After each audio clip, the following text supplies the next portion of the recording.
What's up, you guys? My name is Fire, and welcome back to another Brotherhood gameplay video. In this one, I'm going to be playing as the Executioner in Rome at Dusk, and for my loadout, I'll be using Poison and Smokebomb, Blunder and Resistance, and plus 300 and reset cooldowns. I will be doing something different here.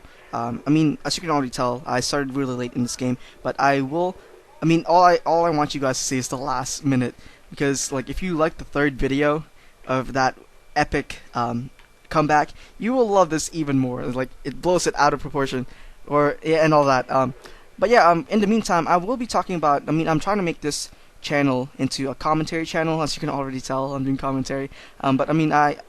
There's a few things that I kind of just want to talk. Hopefully, you guys will enjoy the topics. If you're watching this, you're gonna like this first one, and that's gonna be about stealth. The very first time that I actually realized that I loved stealth in some of the games is when I first played a first-person shooter, and that is actually Medal of Honor Rising Sun for the GameCube. Yeah, make fun of me now. Yeah, I know it's not that great of a game, but if you play it with 4 people, split screen in one tiny TV, that's the greatest afternoon that you'll ever have as a kid.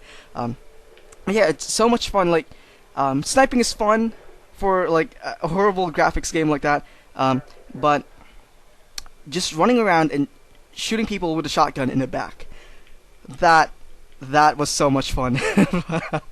And that sounds kind of evil, but I don't know, just trying to tricking someone and killing them in spots or in places where they can't even see you, or like behind them, blindsiding them is actually just so much fun.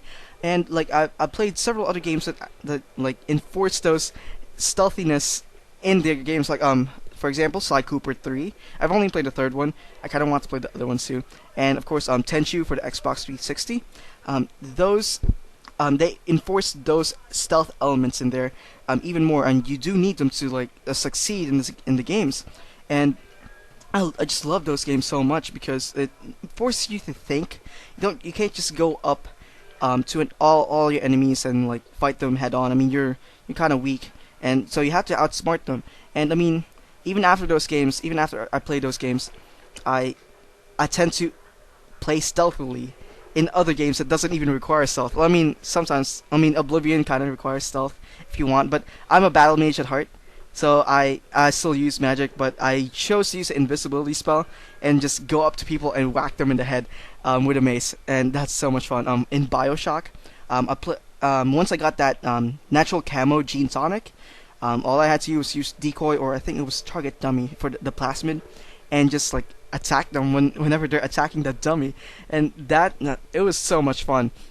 Probably the most recent one that I can still remember, that's not Call of Duty. That's not Assassin's Creed or TF2. Was that one mission in Call of Duty? The one where you had to sneak around in camo, in Chernobyl, I think. It's somewhere in Europe, and I think that was probably the most memorable mission in all the Call of Duty games that I played. That magic has not been recaptured yet, in my opinion, in the recent ones. But yeah, it's just so memorable.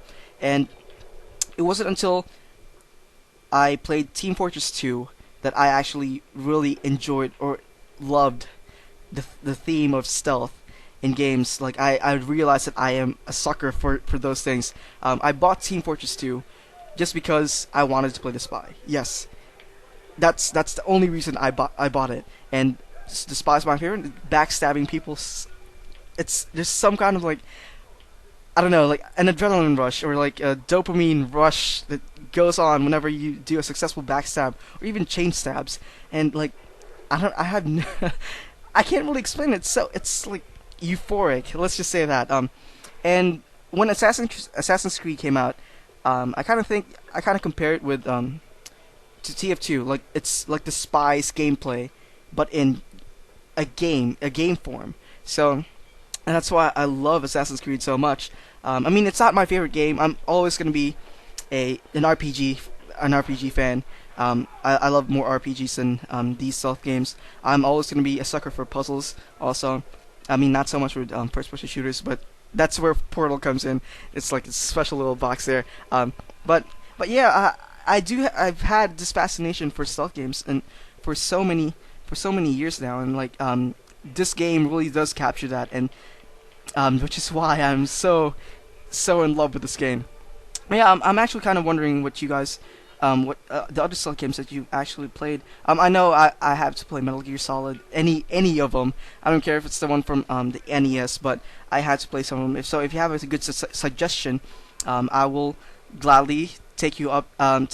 I'll gladly play those games if you have any suggestions. But yeah, anyway, now it's just the last minute of this game. As you can see, I dropped to 8th place there. So in this 1 minute, you will see how I can't even describe it. Okay, I got 500 points for that kill.